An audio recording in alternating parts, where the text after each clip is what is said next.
Hey everyone, and welcome back to Country Music Made Me. Thank you so much for joining us once again. If you haven't already, please be sure to check out our new website, countrymusicmademe.com. There you can listen to all of our episodes, you can learn more about the podcast, and you can sign up for our newsletter so you can stay up to date on all the exciting episodes that we have coming up in the future.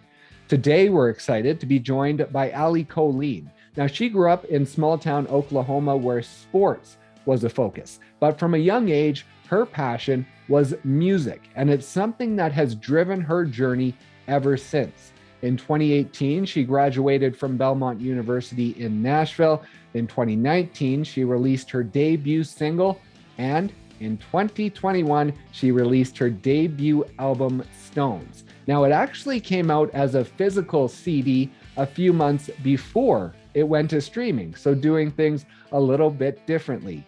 So please enjoy our conversation with Allie Colleen.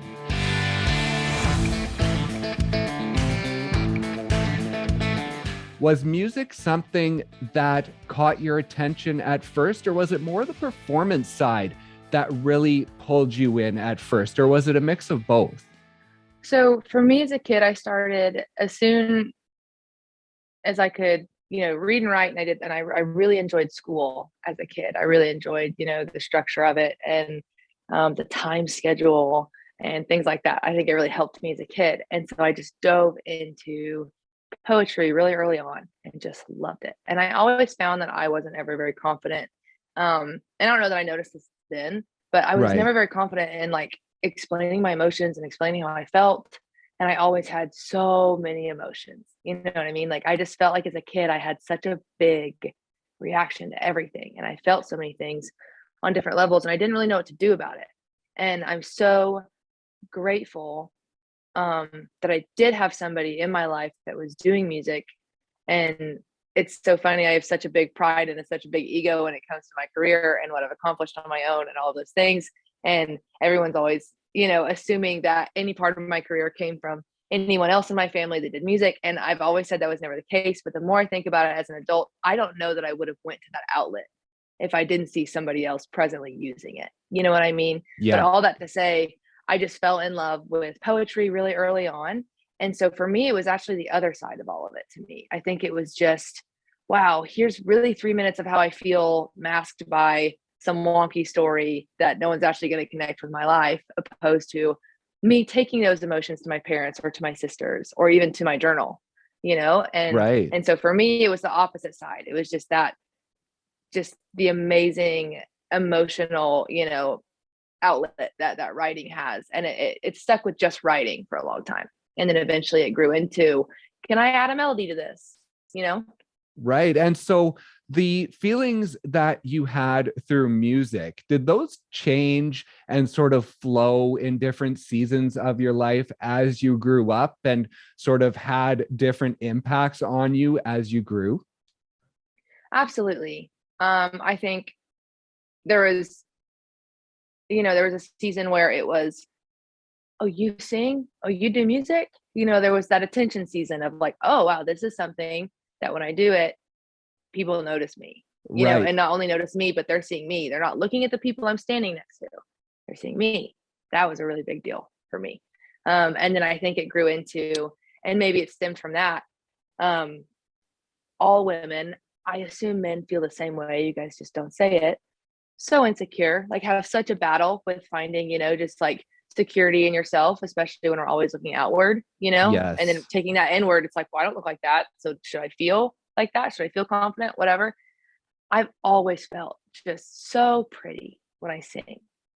And that's something that I've always struggled with in any other way. I've avoided mirrors for a long time growing up, just silly girl stuff and silly insecure stuff that it really is serious. But at the same point in time, once you kind of get past it, you really do realize, not in a sensitive way, it's silly. You're a human, you're a working body, you're perfect. You know what I mean? No matter who you are, what you look like, you really are. So I think that was really cushioning that, season of growing up for me, and those insecurities was I could sing and I felt really, really pretty. And then I think it went into, more of a thing. And for now it's a work stage for me. I really love the grind of finding out what boundaries we can push in the writing room, and what boundaries we can push melody wise. It still keeps it genre specific, because in a sense that is still important to some people. And then in the other sense, it's not. And everyone just wants an experience with music, and I think that's a huge generational thing also to figure out. So it definitely has taken on a lot of different lifelines. And has it always been country music for you? Or were there times where different genres growing up were influencing you more?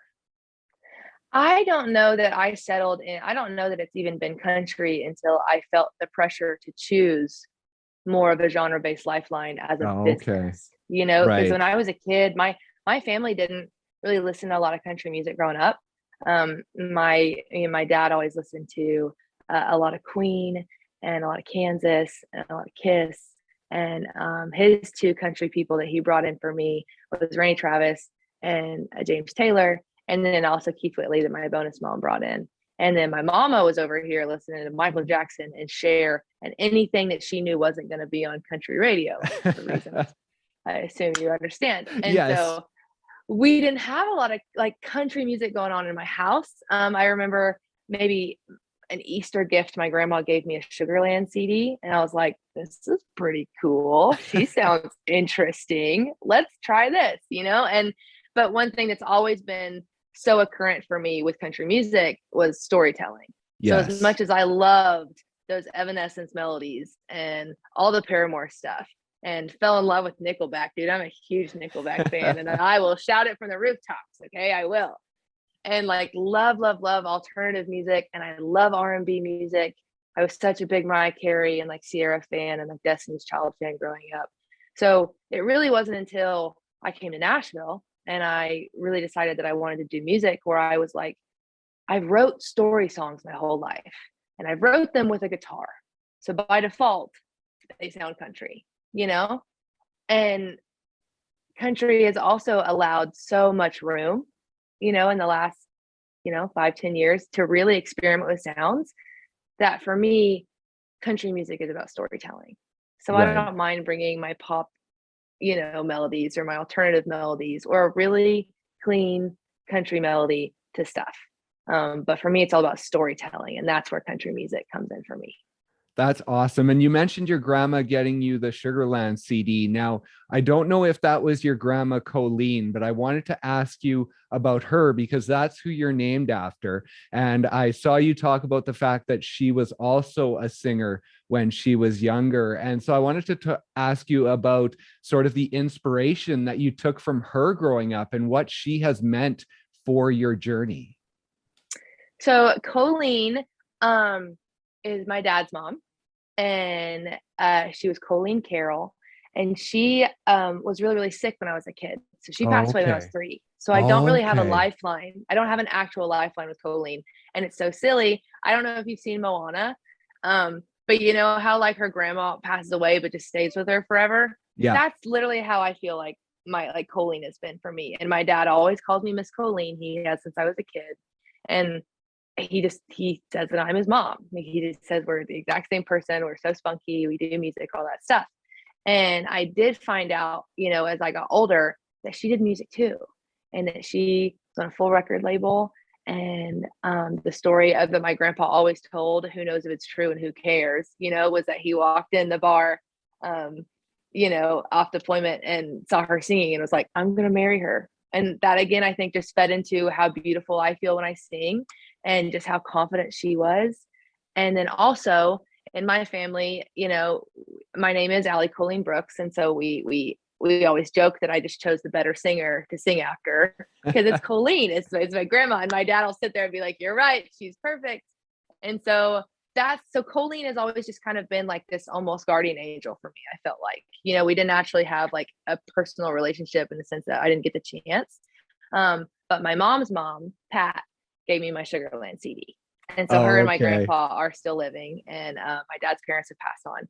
And so my mom's parents are still here, and they've always supported me. My grandma Pat would always come to the little restaurant that I waitressed and sang at growing up, and she would clap at people until they would clap for me. So Pat's always got my back. My grandma's the best. That is awesome. And so what Yeah. age were you when you started playing out, when you started playing in that restaurant? Was that the first place that you sort of played out in? I would say in the sense of like having a guitar and like doing a set and like learning those kinds of things. But so I started learning guitar when I was probably around 14. My parents got me one when I was probably like 9 or 10, and I just stared at it for a long time. I was like, that's cool, but I can sing and someone else can play guitar in the world. So we'll just figure that out one day. Right. Yeah. And then I saw a female play an instrument and sing at the same time. And I was like,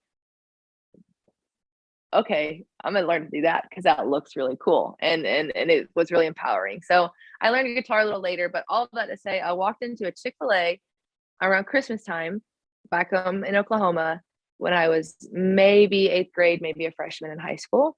And they were singing Christmas carols. And then they were also singing like pop songs and whatever they wanted. And I was like, that's super weird. I want to do that.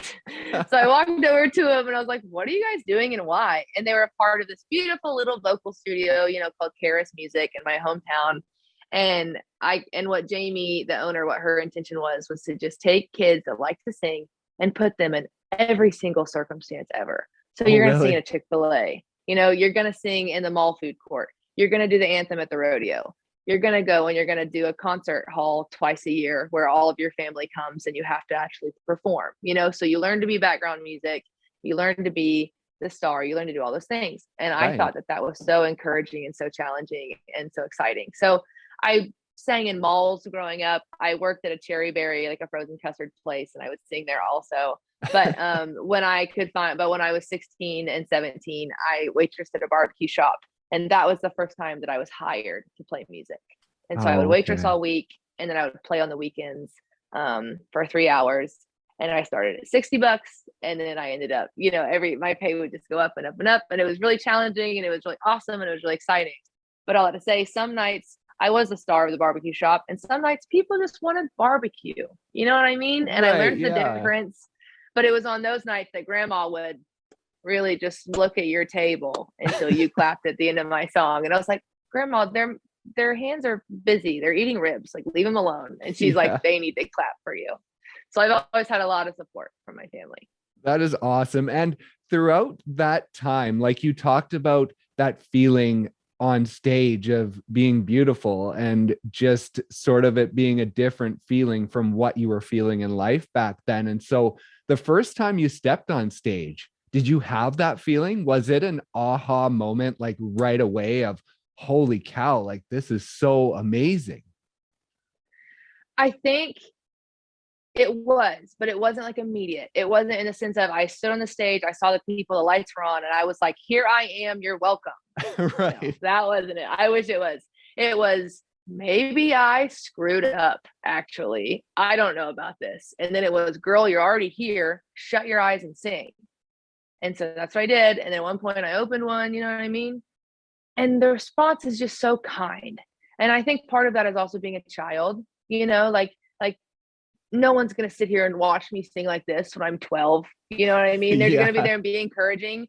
But at the same point in time, I think that was just enough cushion for me to step into, no, they're really enjoying this song. Maybe I should move around a little bit also, and it was just really encouraging. And I think doing it as young as I was doing it, and in such a small community that I grew up in, was very encouraging. So it wasn't immediate, but it was always there. The affirmation was there. And I wonder if it wasn't, if I would have stuck with it, because I am naturally a very insecure person. But now, yeah, the ticket sales, everything, even if it's 2, sets me up for that. I know before I go on stage, if someone there came for me, let's go. Like, I'm going to give you whatever you came for, even if it's just you and me, man, and no one else cares. We'll do it. Let's go. That's awesome. And you talk about those insecurities. Now, I heard you talk about the fact that you were the only weird music kid in your town. It was more of a sports environment growing up. And so how did that sort of work in the fact that you felt so alive on stage, but then off the stage, was it a different feeling of feeling alone? I don't know that I ever felt alone or insecure in it, but I definitely felt there's no point in even talking about it. I'm going to go do it. And one day you guys are going to see that I went and did that, because Okay. like when I did talk about moving to Nashville as soon as I graduated high school, when I went on college tours in Nashville as a freshman in high school, everybody was kind of like, what are you doing? And there's a couple of the calm downs and there's a couple of the, what if you can't even do it? There's a couple of those things. But again, I have such a blessing looking back that I didn't have parents that could look at me and tell me my dream was unreasonable, or Right. that it was something that couldn't, be done, or that it was something that other people do, which was something that a lot of kids in my town experienced. I've told this story before, and I think sometimes people think I'm holding on to something I should let go, but I'm more just, I want children to understand that they can literally do anything. And when I was in fourth or fifth grade, I got the opportunity to sing at chapel. I went to a Baptist school and we had chapel on Thursdays, and I had the opportunity to sing.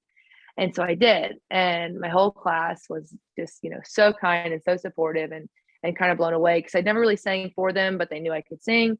And anyway, I met this sweet girl that day in my class who was like, I love that you sing. I love to sing. And I was like, that's so cool. I'm going to grow up and sing. I'm going to do this for the rest of my life. This is what I want to do. And she goes, what do you mean? And I go, well, like people on the radio? She goes, yeah. I go, that's going to be me. I'm going to do that. And I think she never thought that was a thing. I think she thought people on the radio were just a different kind of people, like Right. they weren't kids at one point in a class.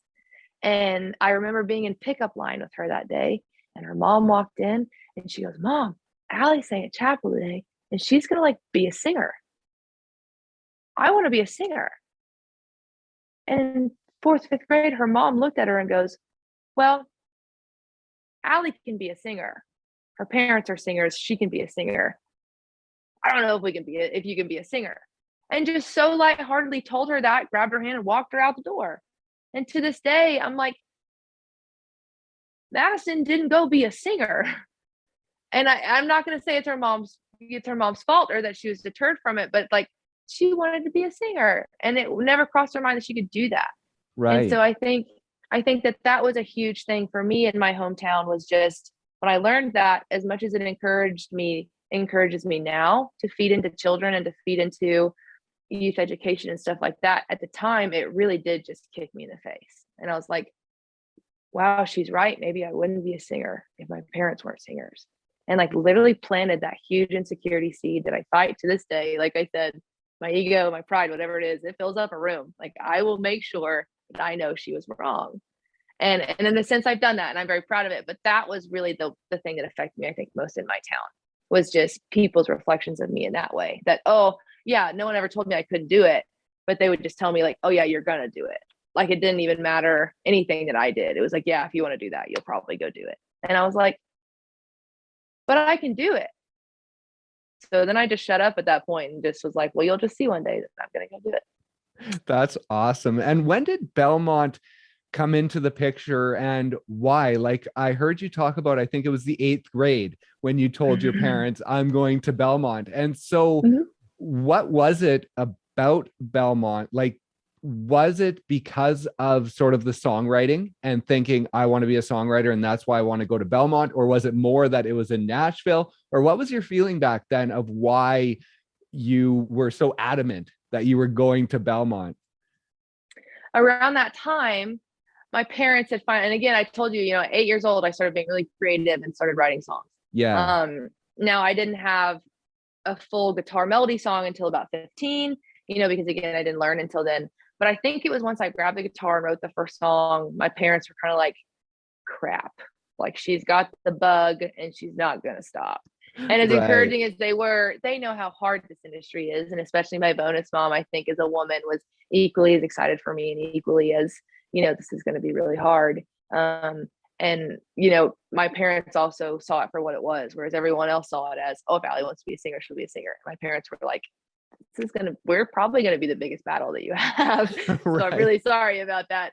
And so all of that to say, 8th grade, my dad sat me down and he was already like, all right, listen, bro, you have to get a degree. Like, I want you to understand that is the plan, going forward because he knows I'm a planner, and I was so excited about singing, and already had talked about going to Nashville as soon as I was out of high school and all these things. He goes, it's really important that you get a degree. So you have our full blessing to do music for the rest of your life if you get a degree.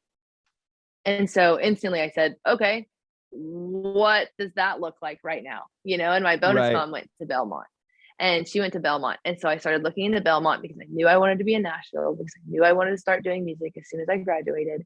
And I found that Belmont had a songwriting program, like had a major that was a songwriting program. And I was like, if I'm going to spend 4 years in school prolonging my dream, I'm going to go do music. Like, it made so much sense to me at the time. And then I did it, and I was like, I need 12 years to grow up actually between high school and like really going for it. So college was such a beautiful cushion, to do that. Nonetheless, find the loophole that I promise you, and my dad and I had that conversation, he did not intend for me to get a songwriting degree. It was probably more his line, which was smarter, which was advertising and marketing, because that's what songwriting is. You know what I mean? It's a business. But no, I dove right in that loophole and went right into music in an education setting. That's awesome. And now you made that deal that you would get your education before starting a career, but during your time at Belmont, you did have the opportunity to play Bluebird and the Opry before you actually graduated. So how did those opportunities come about before you even had music out, before you were actually really an artist? Well, like anything in life, if you really care about it and it's a business, make a contract. Dad and I didn't have a contract. So I kind of made up my own rules a little bit about what does doing music look like, and then what is just Allie literally doing music. You know what I mean? And since I played back home, and since my first singing job was in Oklahoma, I gave myself 2 years at Belmont to really focus and to put my head down and to do my work and to do my stuff. And then right around my junior year, I got the opportunity to just start playing, cover gigs again, which is exactly what I did at the barbecue shop. Right. And I got the opportunity to start doing that. So I did. So I started playing on the weekends, and it didn't affect my schooling, and it didn't affect anything like that.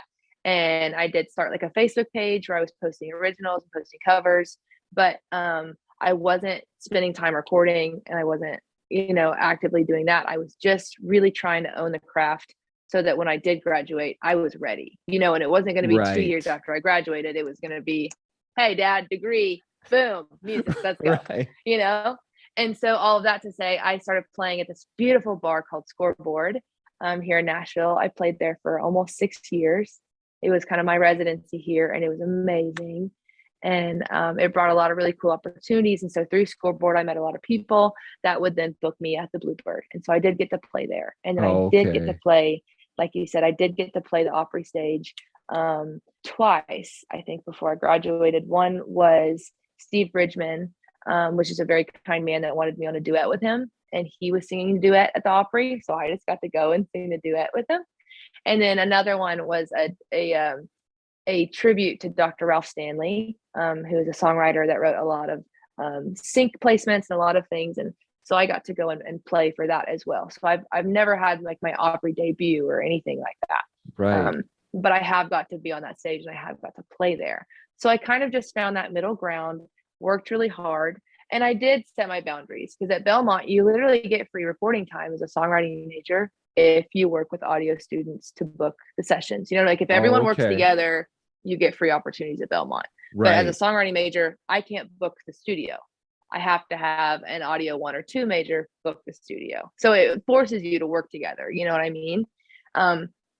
And I did that once. And I literally then sat in my room for 4 days, never went to class, and just thought about recording, and was like, okay, this is a boundary for me. Like, this is 100% something I really do need to wait until I'm done with, which I kick myself for all the time, because that was free recording time.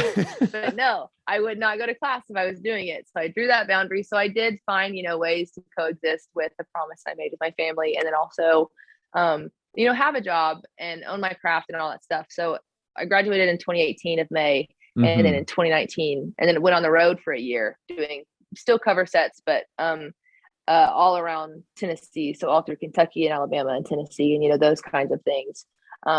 And just bar sets and that kind of circuit, and played my originals and found out what people liked and what they didn't and what I cared about between those two. And then 2019 summer, you know, I released my first song and have just been going since. Yeah. And when you graduated Belmont, I wanted to ask you, on Instagram, you had your graduation photo and then the caption was, "Kept my promise. Now it's all about you." And I wanted to ask what that meant. Let's go. Let's go. You know what I mean? Right. I would not have been there. I have this thing called narcolepsy, and I fall asleep all the time and I can't help it. I literally just fall asleep. Oh, wow. And so that is really, really hard in an academic setting. That's really, really hard to read if it takes you 2 hours to read 2 pages and you have a 700-page textbook. You know, it was really, really challenging. School was really challenging, and that was really frustrating for me because I was always such a good student up until this thing that just happened in my brain when I was a senior in high school, and all of a sudden my academics just on paper looked terrible, and it was so tough. And so that also was a huge insecurity for me because my family intellect and education is we're very proud of that. You know, we're very proud of the education that we have and that we're able to have and receive. And so when my academic on paper looked bad and lazy, that really affected me. So as much as I loved those 4 years to grow just socially as a person and in a protective environment, you know, like a dorm, and like I was away from my family, I was 600 miles from home, and I was safe. You know, I was with good people and kids like me that were doing music, all weird music kids. Grew up in a town with no weird music kids, went to a college of only weird music kids. Right. It was awesome, you know? And so I think for me, it meant like you at the time, because it was on Allie Colleen music Instagram, right? So it's on my music page. So you isn't me. You is them. You is the people that love my music and that have waited for my music and that have supported me all through college and all those things, because I did have a very big following when I came out already, in the sense of what I thought was. So now it was all about them. Now I was like, hey, I've done my work. I've kept this promise. I've worked my butt off. I'm ready. Now it's about you guys. Like, let's go. You and me for the rest of my life. Like my fans, my people that care about me and support me music wise, my cool kids. That's what we're called. My fan base is all called cool kids. So the you in that statement was them and the people that have supported my music and that were excited about my music, you know, and that kind of thing. And our relationship is still going really, really well. Best one I've had yet. That's awesome. And now, since knowing you wanted to do this from such a young age, you get to 2019, you've graduated, you can now move on to your career, and you release your debut single, Work in Progress. Now, you talk about that year of touring, working out your music, seeing what the fans like. But when you got to the point of picking your debut single, what is that like after all these years of dreaming about this and then having to have one song that says, here's who I am? It was a lot, and it was really daunting. And it was for the first time that I felt an outside pressure of, let's see what she knows. You know, I think it's always been a default in this town and around anyone that knows me who does find out that I do have a musical family background. Like, oh, you know how this works. You know, oh, you've been here before. Oh, you've seen this happen. I grew up on a huge piece of land in Oklahoma. Like, I know the world knew who my family was, but I didn't really realize that. We were literally just farm kids that played sports. Like you said, sports was very important to my family as well. I played soccer from 5 until I graduated, and then continued to play like just intramural stuff, you know, through college. And we were a sports family. So I was like, this is a whole new world to me. I don't know what I'm doing. I don't know what music I'm going to want to put out a year from now, but I know what I love right now, you know, and I'm very proud of what I'm writing. And so when we settled on Work in Progress, that was really it. You know, if the first thing I want you to hear from me, with all your presumptions and even the people that have no clue who I am in any kind of way, I want you to know that. I want you to know, from the most genuine part of me, I have no clue what I'm doing. I'm a work in progress, you know, but I believe in what I'm doing right now. I am smart enough to have pre-planned and to have done all the work and, you know, to take into account whatever you can take into account in this business, you know what I mean, in the sense of like concrete sureness. And then just went with, yeah, I want you guys to know that I'm the best I've ever been, but not the best I'll ever be on this journey to me, you know. And that's the whole chorus of Work in Progress, is just like, I'm getting there, and like, I'm way better than I was yesterday, but God help me if I'm not better tomorrow than I was today, you know. That's always the goal. And I think that was really the first thing I wanted anyone to know about me was, as much as you think I'm a prodigal child that knows everything and got to sit back and watch everyone figure out a formula for me, that wasn't the case. I'm a work in progress, still am right now. I hope I am when I'm 75. You know, it's just, if you're not, I don't know what you're doing, because perfection, I don't know what happens after it, but it's either really boring or it's literally nothing. And the journey to it is really, really cool and challenging and awesome.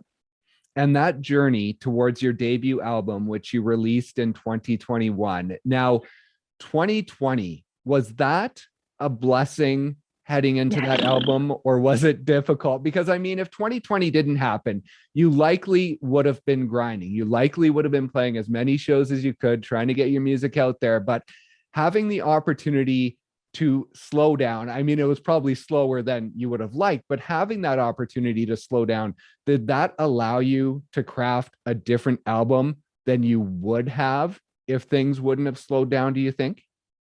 1000%. I do.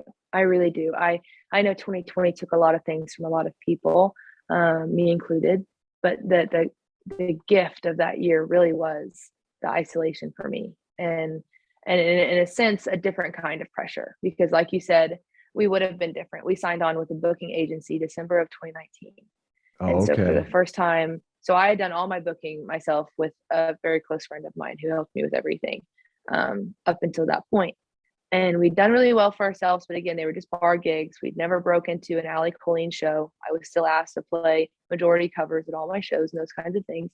And so when we signed on with this booking agency in 2019, 2020 had the most amazing tour schedule ever, you know, and I still haven't had that. I still haven't got that back yet, because 2021 was only the venues that were kind enough to consider rescheduling, in the sense of they're also rescheduling all the huge acts, you know what I mean? So for me, it's like, we never even heard her play. We don't really care about rescheduling her right now. You know what I mean? We're literally in a pandemic. We're figuring it out. So like you said, I would have been on the road that year constantly and probably done what I was encouraged to do, which was a single at a time and that kind of thing. And instead, you know, sitting in isolation and writing and writing and writing, and then also having, because I wrote at Belmont constantly. So having over 3 years of songs that I was trying to pick through and sort through, I was like, I'm literally 6 years away right now from releasing the song that I will write tomorrow.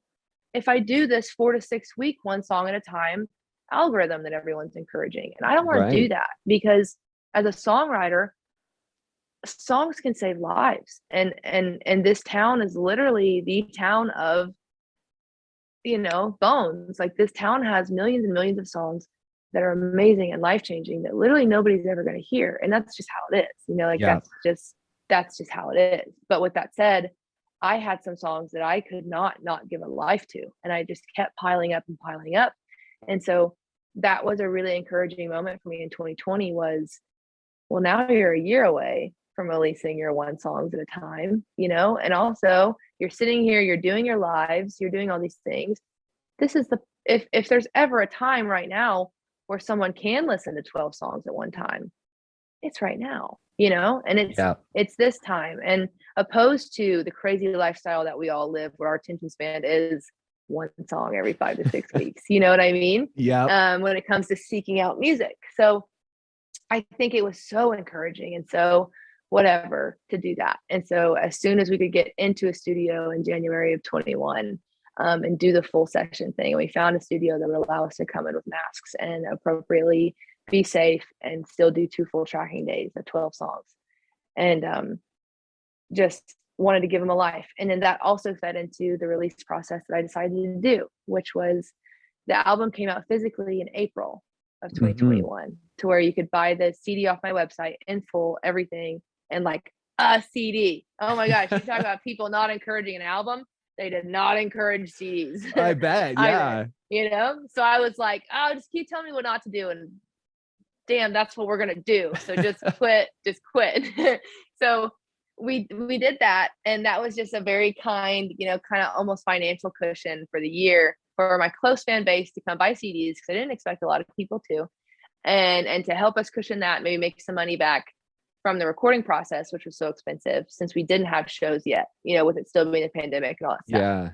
Yeah. We only ordered 500 units, thought that would, last us the year of touring kind of thing. We sold out on the first day. And it was so encouraging, and it was so kind, and it was amazing. And so then I was like, crap, we have to print more CDs. and it was awesome. But then to say from that, then digitally, I did respect the algorithm, and I did do a song every 5 to 6 weeks for the whole year until Black Friday, when the whole album came out on streaming. And so I'd never seen the formula done like that. I can't say that it didn't work, because it did, but I can't say that it would work for everybody. I don't know, but I'm very proud of how it did work.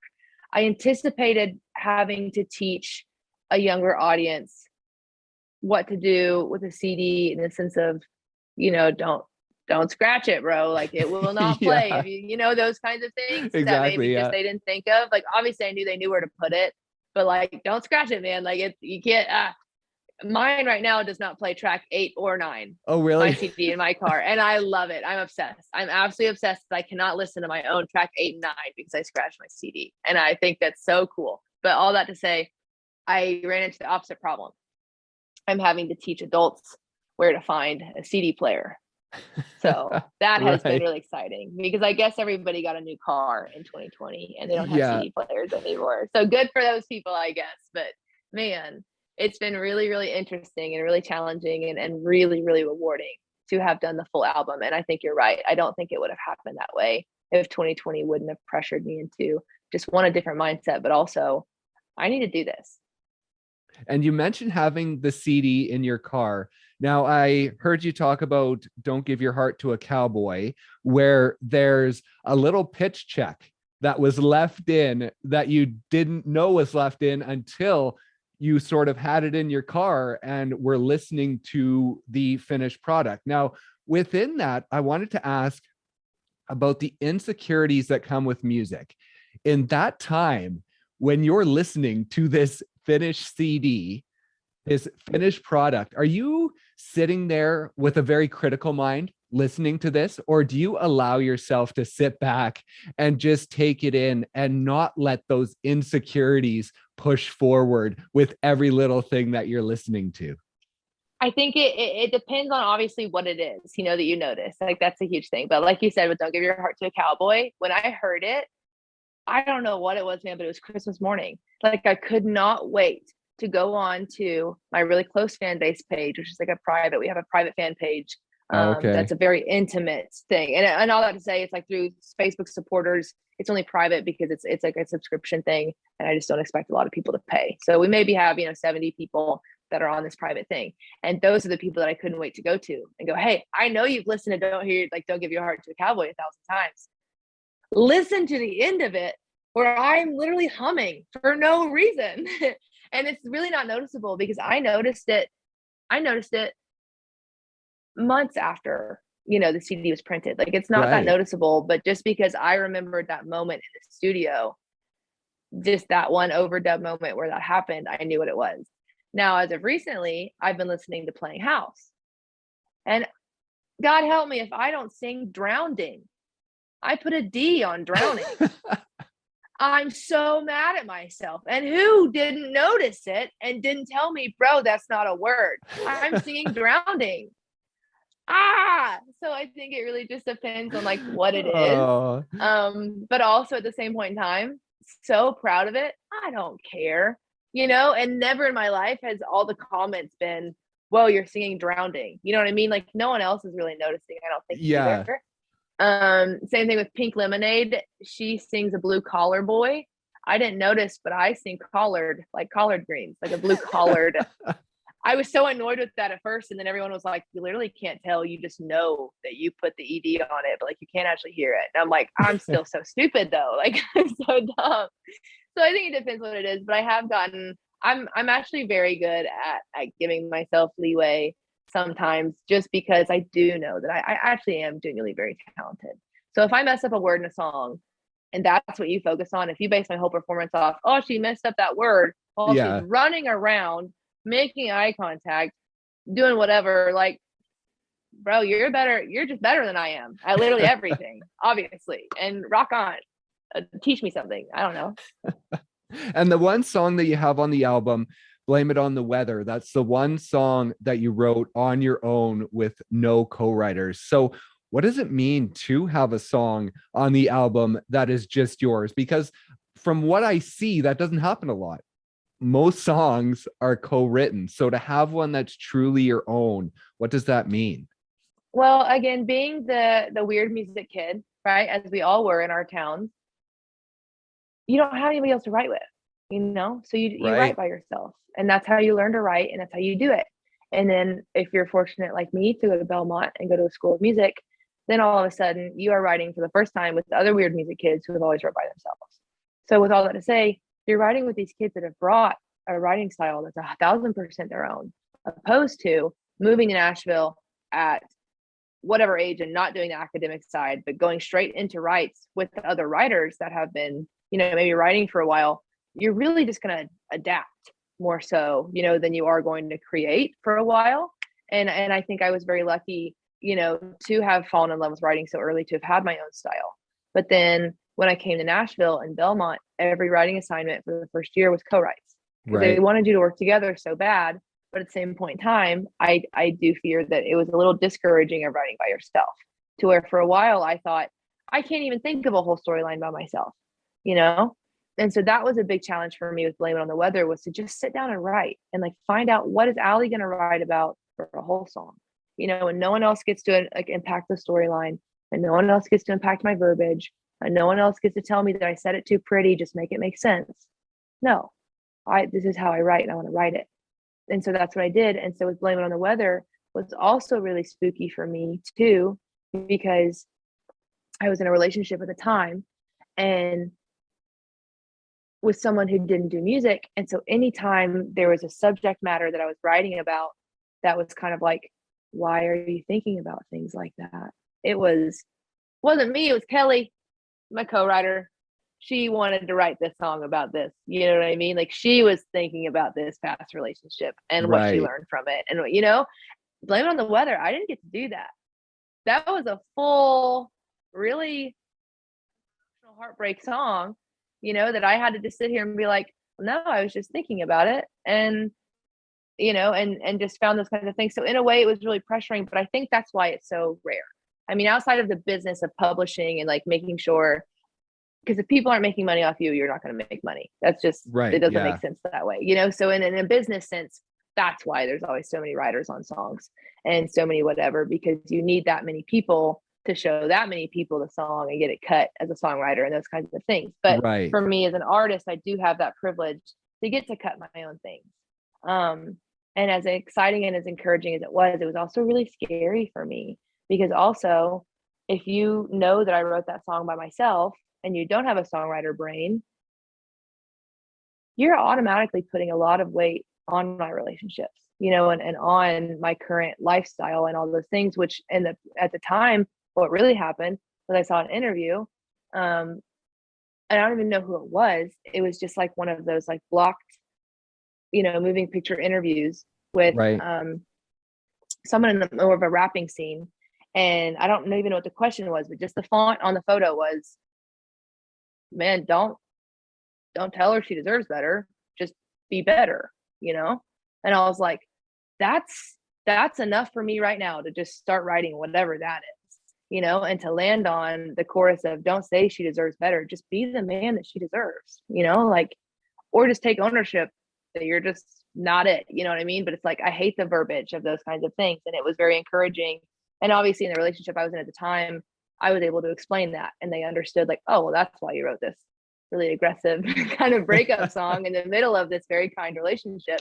And I don't know that people think about sometimes, like, the social pressure that writers really do throw themselves out there and do, because, people that don't write songs are maybe like well, you couldn't have just came up with that. That had to have been something that you lived, or something that you're currently living. And that isn't the case most of the time for me. I'm usually always writing outwards about other people and things that I'm seeing. So I think that was the big thing with Blame It on the Weather. Being the only song that I wrote with myself, was I was worried, I think, of what the social opinions and social assumptions would be as to why I wrote that song. And even just in the time between putting the album out and now, I've kind of realized, like, nobody really cares that much. They're just listening to the song, And in a way, I'm so glad, because now I'm just so encouraged to just write music. You know what I mean? Like, write music. I get in my head so much about so many things. Right. Write music. Because all I do get back on Blame It on the Weather is people's personal stories about how they needed to blame it on the weather. You know what I mean? Never once has someone been like, are you unhappy? No, it's always inward for listeners, and that's what it should be. And that's, again, what you means in that college post. It's about you guys. Like, I want to spend the rest of my life writing songs that people need. And a lot of people have needed to blame it on the weather, and I think it's amazing. That's awesome. And on the songwriting side, you have a song like Playing House. You mentioned that's a song that you're listening to a lot right now. Now, with that song, I heard you talk about it was an idea that you had for like years before it actually came to fruition. And so what is it like as a songwriter to have this idea, and maybe it doesn't take traction with your other co-writers and it takes a while to get it done? Like, is that something that you have to be really good at internalizing, is saying, I have this great idea, but then it doesn't catch on, and being able to like not get down and be like, oh, they don't like my idea, but to just keep it there and realize, okay, this isn't a song for today, but eventually this will be a song? I think obviously in the beginning, it was very easy to be in my head about, man, I clearly didn't bring any good enough ideas today because we didn't write my idea, but then you do it more and you realize, if I have a note in my phone of 2,000 song hooks, so do the other two co-writers in the room. You know what I mean? Like, that's how our brains work. And so I've learned over time also, because for a while I really did wear a songwriting hat in the room, like having not released music yet and maybe released a song or two. I was still a songwriter most of the time in the rooms. Now, when I go into writes, I'm usually the artist. Like, I'm usually seen as the artist, and I'm normally asked first before anyone else, is there anything you need? Because everyone's looking for cuts, and they need songs that are going to be used.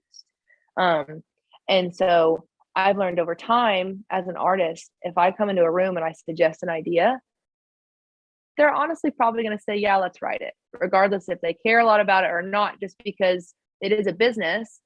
And they're going to make sure that they cater to what my vision and write the best song that they can for me, But I've learned over time, if I just walk in and I'm like, well, these are things I'm thinking about, but like, I'll put them out there and I want to hear what you guys brought.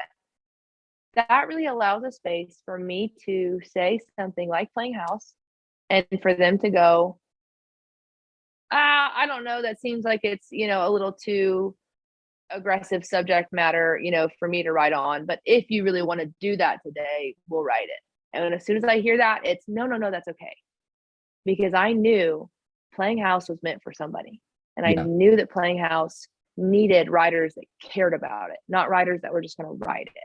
And so I was very lucky, I think, to have a lot of songs shot down in that sense over the years, and to learn from that to where I did get to take Playing House in. And the moment I brought it into the write with Billy and Jason, I said, hey, I have this idea. I've thrown it out a lot of times. It never really grabs. I do care about it a lot, but again, it is what it is. And this is it. And they both just look at me like, we care so much about this. Can we write it with you? And like, that's the only way that Playing House turns into Playing House. Right. Make Me a Man was exactly the same thing. There's this beautiful song on the album called Make Me a Man that we released for Mother's Day. And it's for all single parents. And obviously for me, it's for my mom, because I got to grow up and watch my dad be in this beautiful, amazing relationship my whole life, where they literally fall in love every single day. And they're perfect and they're kind and they love each other, and it's amazing. And I always wanted that for my mama. And I never saw that for my mama as a kid. She has an amazing relationship now. Never saw that. So that morning before I went in for a write, I kind of did just like a submission prayer. And I was like, I know there's something going on, man, that I need to write about, and I don't know what it is. And the next 20 minutes, I had the first verse leading into the chorus and Make Me a Man. And I loved it. And I cared about it so much. I was very emotional. And I took it to Eric that day. And I know Eric so well, Eric Dodd, and he's such a good friend of mine. And we wrote so many songs together, including Don't Give Your Heart to a Cowboy and things like that. So that was one of those days where I did go in and I said, hey, I care about this. And if I play you this first verse and you don't crumble like I did when I wrote it, I'm going to keep this one, you know? Right. And that man crumbled, and we wrote the most amazing, sweet song. So I think because of instances like Playing House, where I did take a hook that I cared about so much for years into rights that nobody wanted to write with me, I'm so grateful for that, because now I look at all my songs in more of a, God, I hope this idea is good enough today for somebody. Now it's, man, I hope that the right writers showed up at this right today, you know, to write this with me. And I think, and I really encourage writers that care about, you know, certain subject matters to really look at it that way, because I'm very proud of the songs that came out on this album. And I'm more so proud of the writers on this album. Not only are they amazing writers, but they're really good people, and they really care about what we wrote about. And that means a lot to me. That's awesome. And so on a whole, with what this album means to you and being able to release it as an album, like you say, not as an algorithm, but to release it as an album, how has it sort of changed your outlook on your career? And how is it shaping up the next couple of years of how you view this career? Is it different than how it would have looked if you would have just followed the algorithm and released single? Did you read my journal? No, I didn't. I'm in an existential life crisis right now about this, because I've learned, I think before the album, it really wasn't algorithm. It really was, what's the next song to put out that's going to be playlisted, that's going to get this many streams? Could I go viral on TikTok with this song? Could I do this? Could I do that? Now that I've put out this beautiful album, where some songs did get more attention than others because of how we released them streaming wise, you know, right. But with putting out this song and the streaming number differences between stuff like Blame It on the Weather and Don't Give Your Heart to a Cowboy and all these things, there's not a single song on this album that I haven't received a personal message about that is very moving and very reassuring that that person, even if it's the only person in the world, needed this song. And in reality, right now for me, that number actually looks like, okay, only 10,000 people needed this song. That's such a stupid thing to say. I can't imagine 10,000 people being in my living room right now clapping for Blame It on the Weather. You know what I mean? Like that blows my mind. And I understand, you know, business wise and all that stuff. It's not the revenue stream that makes money, but that's 10,000 people that heard a song that they tell me saved their lives. So it's like, now I want to release every song on the planet, because if it gets 5 streams, that's 5 people that needed that song, you know. And I think about album cuts that saved my life and that made me do this and that encouraged me when literally nothing else could. And who is that artist to keep that from me if they created it, you know? And I think that now going forward, it's like, okay, where are my eggs in 2022? Are they in the big management company that might get me on an opening tour and noticed by labels and get me singles that are streamed on all the top editorial playlists and really do that? Or do I really rock this independent artist life for a long time where I'm spending all the money out of pocket, also taking in all the money into pocket, and really making whatever I want music wise? Because there's a lot of songs on this album that if someone else had a say in it, wouldn't have, you know, seen the light of day. Right. And coming up, I've started writing by myself again a little bit, and I've got some wonky things, because when I write by myself, it's weird. I have this weird song called Scared Snakes right now. And I know that like, it's really, really cool. And it gets such a cool reception, like from live audiences. I'll play it tonight at my round and all these things, but it would never be chosen, you know, by a business strategic, you know, thing, unless obviously it went viral somewhere and they're like, oh, it's the best song ever. Yeah, exactly. So yes, it completely did. It completely restructured what I thought releasing music looked like. And now, I mentioned this before, I felt years away from releasing new music before I even put the album out, because I had so many songs, loaded up that I cared about and that I loved. And so now going forward, we're in this new year, and I just had, a debut album come out in November, and I am now sitting here knowing 100% what my next 5 singles are. And if I do that algorithmically, that's September or November of this year. You know what I mean? Yeah. And I'm about to enter into a whole year of writing. And I don't want to do this anymore. I don't want to always feel so behind. So I'm very encouraged now to just release the music, give the people the music. And I don't know if that's business smart. And I think that's obviously a big battle that I'm having right now between my creative side and then also just the logistics side of, you did enter into a business, Al. So, what are you going to do? And I'm excited to find out what I'm going to do. And one last thing I wanted to ask you about, you talk about the business side and sort of how things are changing within the industry. One of the first songs that you ever released acoustically on Instagram after you graduated was Raining on Broadway. And that is a song that talks about sort of how the industry is changing from back in the day. And I wanted to ask you if that's still a song that's sitting there for the right time to release it, or if that's something that's been left in the past, because it's very relevant now, like more than it was in 2018. It's even more relevant now. Brendan, do you play guitar or anything? I play the drums. I'm a drummer. Oh, you play the drum. Okay. So I wrote it with Hunter, very, very talented, Hunter Nelson. And he wrote it. He played it in Gad Dad, which is an altered tuning that I don't know how to play. And so that song makes me so mad because I forgot how to play it a couple years ago. And I sit down with it all the time to figure it out. And God help me how many voice memos I've sent for Hunter being like, I need you to teach me again how to play this song.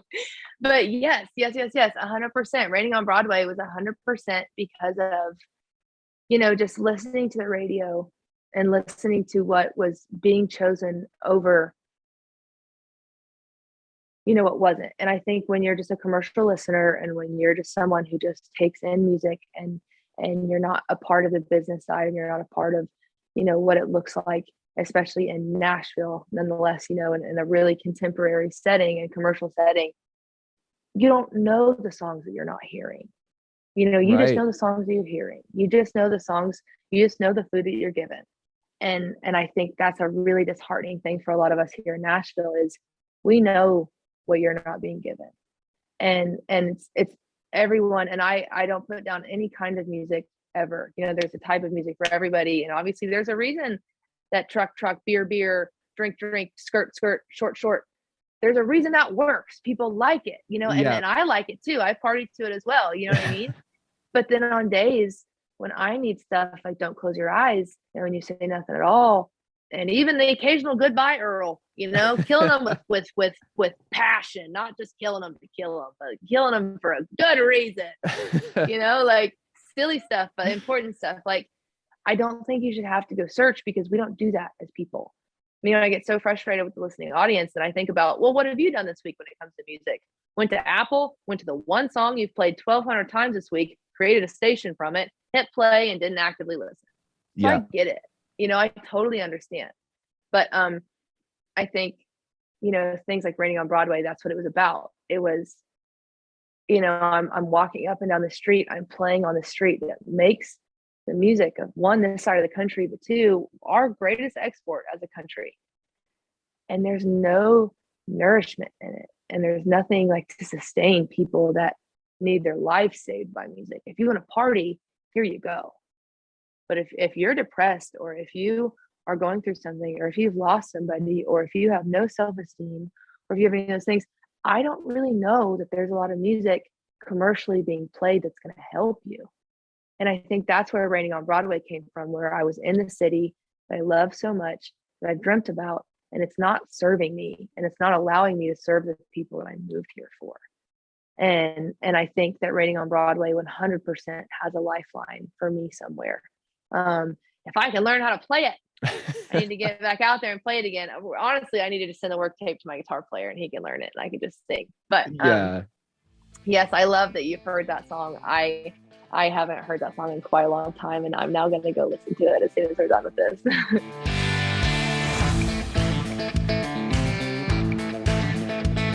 Thank you once again so much for listening, and thank you to Allie for stopping by and sharing her story. Be sure to check out her debut album, Stones, wherever you stream your music. Please also be sure to check out our brand new website, countrymusicmademe.com. You can listen to episodes, you can learn more about the podcast, and please sign up for our newsletter so you can stay up to date on all the exciting episodes that we have coming up in the future. Once again, thank you so much for listening, and we'll see you next time on Country Music Made Me.